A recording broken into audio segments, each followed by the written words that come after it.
At 50 degrees below zero, this tent should freeze solid in a single night. It doesn't. Picture an endless steppe. No trees, no fences, no villages hiding behind the hills, just snow stretching all the way to the horizon. The wind here does not simply blow against your face. It reaches inside you and pulls out the last of your warmth. And when night falls, the temperature drops so fast that a single, small mistake can cost you your life. Now picture a home on that steppe. Not stone, not brick, not thick walls and heavy roofs, just wood, rope, felt, and the warmth of a single fire. By everything we believe today, it should be a death trap. And yet, inside, there is a space where a family lives, sleeps, cooks, and raises children through the longest winters on Earth. This home is called a ger. You may know it by another name, the yurt, and it hides two secrets. The first is this: why does the heat not escape? And the second is stranger still. Why do our modern homes, with all our technology, fail at exactly what this ancient tent does perfectly?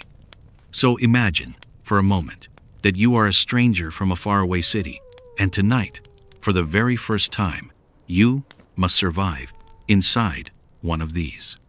By the end of this video, you will understand not just how it keeps you alive, but something far deeper. Because the real secret of the ger is not warmth at all. It is something almost no one ever talks about. And I will show you exactly what it is. When we imagine shelter from a deadly winter, our minds reach for the same picture. Thick walls, a heavy roof, small windows, something massive and immovable where a person can hide from the cold. But on the Mongolian steppe, people chose the opposite. Instead of stone and brick, they built their homes from wood, rope, felt, and fire. And these were never temporary shelters thrown up against bad weather. In a home like this, people truly lived. They slept, cooked, raised their children, welcomed guests, and passed through long winter months without ever losing the rhythm of life on the steppe. And the steppe is a harsh teacher. It placed 4 ruthless demands on any home that hoped to survive it. First, the structure had to be light enough to carry. Second, it had to be assembled and taken down quickly, sometimes in around an hour. Third, it had to stand against ferocious wind, with no weak point anywhere in its design. And fourth, and most important of all, it had to be truly warm, because a home that travels easily but cannot hold back the cold of the night is of no use to anyone. This is the quiet genius of the ger. It combined things that should not fit together: light yet strong, simple yet refined, foldable yet reliable, mobile yet warm. And every failed design was punished immediately. A bad shape revealed its weakness in the first strong wind. A weak covering failed at the first hard frost. A clumsy structure became a burden on the very next move. So the ger is not some crude relic of the past. It is a precise answer to some of the most extreme living conditions on the planet. And it all begins with a question that sounds almost too simple. Why is this house round? Stand in the middle of an open steppe in a powerful wind. In front of you, an ordinary square house. Its flat wall catches the full force of the gust. Its corners form hard points. The wind presses, grips, and slams into the same surface again and again. Now picture a ger beside it, lower and round. It has no corners for the wind to seize. The air does not crash into it. It flows around it and continues on its way. Ger. In a city, the shape of a house feels like nothing more than habit. People live in boxes and rarely ask why. But on the steppe, shape is part of the defense itself. A wrong design is vulnerable from the very first day. But the round form does more than survive the wind. It changes how the inside feels. In a ger, there are no cold corners where warmth cannot reach, no dead zones cut off from life. No sense of a home divided into separate boxes. Everything gathers around a single center, creating one seamless, clear space. So imagine you are that stranger, and you open the door after a freezing day. You do not find yourself in a long hallway or a narrow room. You find yourself in a single space, where everything is right there before your eyes. The stove, the sleeping area, the place for your belongings. In hard conditions, a space you can understand instantly becomes a kind of comfort in itself. And there is one more detail, small but deliberate. The door of a ger almost always faces south. Not for beauty, and not by accident. The south simply catches more daylight, and the cold northern wind is far less likely to disturb the entrance. Nothing here is random. The round shape breaks the wind. The low profile adds stability. The southern door lets in light and keeps out the cold. But the most perfect circle in the world means nothing if the walls cannot hold the heat, and the walls, remember, are made of wool. This is where most people grow skeptical. When they hear that a warm winter home is covered in felt, in wool, it is hard to believe. Wool seems soft, cozy, almost fragile. Surely only stone, brick, concrete, or modern insulation can hold back a real frost. But that soft covering is far stronger than it looks. The base of the ger is a wooden frame. Lattice walls hold the shape. Poles rise and meet at the top to form the roof. And over all of it, the felt is laid. The secret is simple. The felt traps air between its fibers, and it is that still air which holds the heat. Do not picture this as a diagram. Picture it as a feeling. The wind outside pressing against the first layer. Behind it, another layer. Then air. Then wood. Then the living space within. Layer after layer, each one slowing the escape of warmth. And the felt brings another gift. The home can adapt to the seasons. When deep winter arrives, more layers are added, and the ger grows warmer. When summer comes, part of the covering can be lifted, the lower edge raised to let cool air flow through. The ger does not keep one shape all year. It breathes with the weather. This is the difference between the thinking of the steppe and the thinking of the city. A city house is built rigid, fixed, designed to stand unchanged for decades. The ger can be reinforced, lightened, opened, closed, moved, and rebuilt. That is not weakness, it is flexibility. And there is one more reason the ger is warmer than it seems. It is not only the felt, it is the volume of the home itself. It is not too tall. There are no long hallways, no extra rooms to heat, no empty space where precious warmth can be lost. The whole volume is compact, and a compact volume is far easier to heat. A warm home is not only a matter of thick walls, it is a matter of the right size. This is the first half of the answer to our very first question. This is part of why the heat does not escape. But holding heat is not enough. You must move it, without smoke, without cold corners, without choking the people inside. Step fully inside now. You push open the door, bow your head, and enter out of the wind. And the first thing that greets you is not furniture or decoration. It is warmth. And the source of that warmth is almost always at the very center. This is not just convenience. It is precise calculation. When the fire sits at the center, the heat spreads out in every direction. It does not gather near one wall and leave the far side cold. For a round space, this matters enormously. It lets the entire home warm evenly and quickly. And the stove is far more than a stove. They cook on it, boil water on it, dry clothes beside it, and gather around it in the evenings. In the morning, the first thing they do is light the fire. By day, they cook. By night, the family gathers close. The center of the home is never an empty space. It is the heart of the entire inner life. But an open fire inside an enclosed space carries a real danger. If the smoke has nowhere to go, the home quickly becomes deadly. If the air cannot move, it grows stale and suffocating. Halo, enclosed space. That is why there is an opening in the roof, directly above the stove. It seems like a simple detail, but without it, the Ger would be a completely different place. Daylight pours in through that opening, so even in winter, the inside is not as dark as you would expect.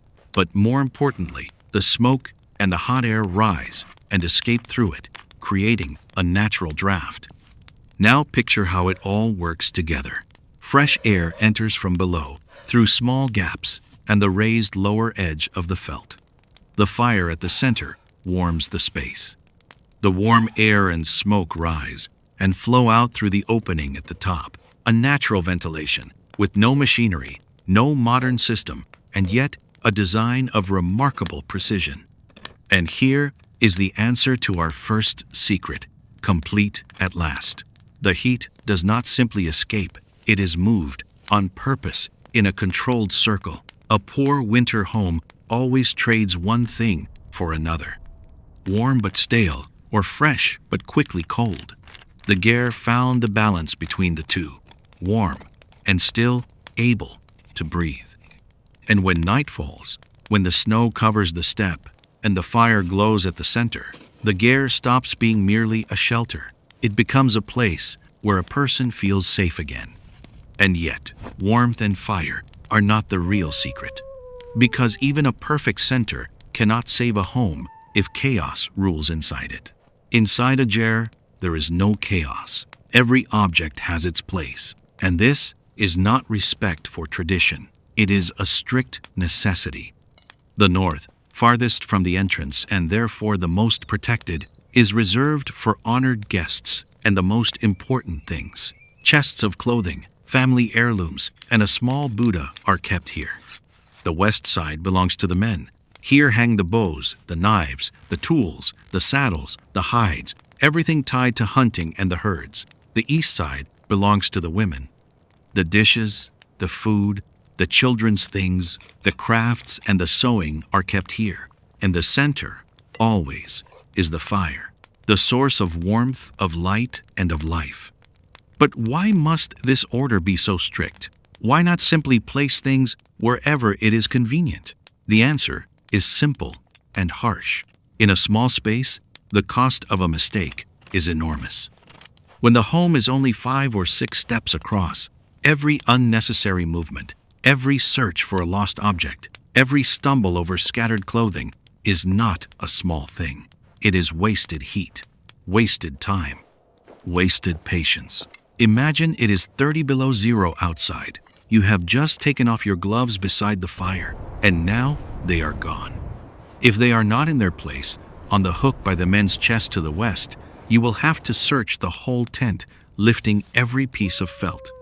And by the time you find them, the cold has crept up your back and the firewood has burned down to ash. And there is one more truth, rarely written in the books. A Ger does not tolerate clutter, not because clutter is dirty, but simply because there is no room for it. Picture 10 extra boxes, a broken chair, last year's newspapers, 3 pairs of old boots. All of that space is needed for sleeping, eating, and moving. A nomad, whether they like it or not, becomes a minimalist. Every object must have a function, or it is left behind on the steppe. And in that, there is an unexpected lesson for us. The dwellers of large apartments, cluttered with unused exercise machines and empty electronics boxes. The Ger reminds us of something we have forgotten.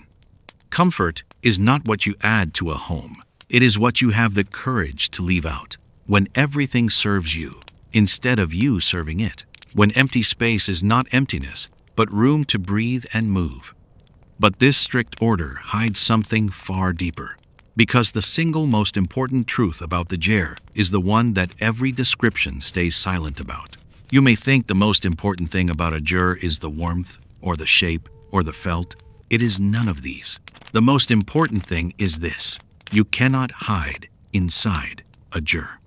There is no separate bedroom, no office whose door you can close, no corner where you are not seen. 8, 10, 12 people, always, right there before each other's eyes. They eat, they sleep, they argue, they make peace, they fall ill, they grow old, all within a single circle. One person coughs, and everyone hears it. One person sleeps badly, and the mood of the whole family suffers. A child cries in the night, and the grandparents wake, and a guest sleeping by the door stirs. To us, accustomed to sealed rooms of concrete, this sounds like a nightmare. We treasure our privacy. We close the doors of our bedrooms and our bathrooms. We say, "Leave me alone for an hour. I need to be by myself." In a Ger, such an hour never comes. And yet, the Mongolian people lived exactly like this for centuries and never went mad. In fact, this forced transparency created something remarkable, a culture in which lasting resentment and quiet passive aggression simply could not survive. Think about it. If you are offended by the person beside you in the tent, where do you go to cool down? Outside, onto the open steppe. And 15 minutes later you return, and everyone sees your red cheeks and your wet eyes. 3 days of cold silence, the kind that works in a large apartment with its many rooms, is impossible here. People would ask at once, "What happened? Why aren't you eating? Are you ill?" And you would have to either make peace or explain yourself, or look like a fool. You cannot sulk for 3 days when everyone can see your face. You cannot withdraw when a child sleeps beside you. So in a strange way, the Ger shaped a particular kind of mind. There was no room for lasting grudges, no way to punish another person with silence, because silence in a closed circle becomes torture for everyone, including yourself. The nomads learned to resolve things quickly, or to forgive. There was no third option. Now think back to you, the stranger. On that first night, perhaps you were uneasy. The unfamiliar smells, the strange conversations, the breath of another person at your back. Perhaps you could not sleep. Perhaps you grew angry. And slowly, you begin to understand why, long ago, travelers from distant cities sometimes froze or lost their minds to loneliness, while the nomads endured. So the Ger was never only a shelter from the cold. It was a test of how to be human together. And that, at last, explains the secret we promised you at the very beginning. So why is the Mongolian tent not destroyed by the winter? Not because the nomads were somehow immune to the cold, not because they guarded some forgotten, magical secret, but because their home was designed in perfect agreement with the reality of the steppe. The Ger is not magic, it is pure physics. Every element is in its right place and performs its function completely. But now we can answer the second secret, the stranger one. Why do our modern homes fail at what this ancient tent does so well? Because our modern homes were built to separate. They separate us from nature, fighting the cold with endless energy, sealing the world outside away. And they separate us from each other, every person behind their own closed door, in their own private room.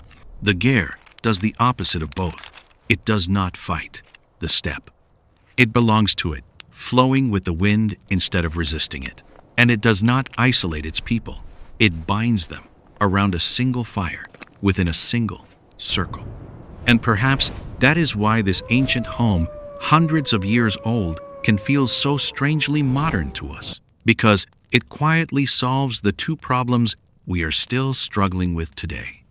How to belong to the natural world instead of fighting it, and how to belong to one another instead of disappearing into separate rooms. People think the Ger is a house that defeats the cold. But it is really something more. It is a machine that teaches people how to live together. And so, in the morning, the stranger steps out of the Ger. The storm has passed. The steppe is silent and blinding white.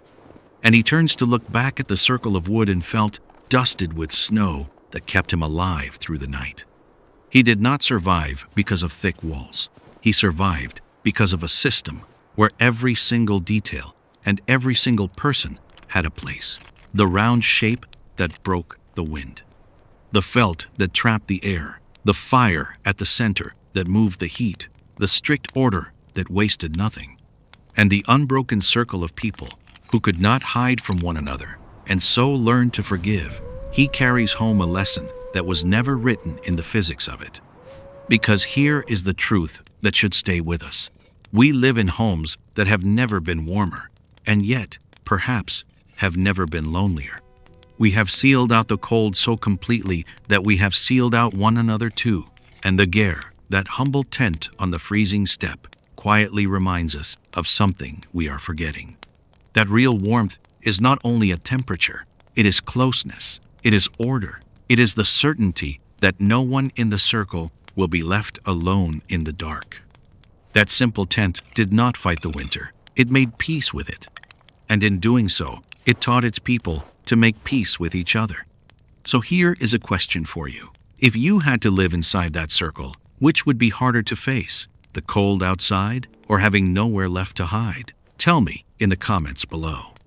And if you want to follow this journey further, stay close, because next time we travel into a land where winter lasts half the year to discover how the Vikings built their warmth against the endless dark. Until then, stay warm and stay curious.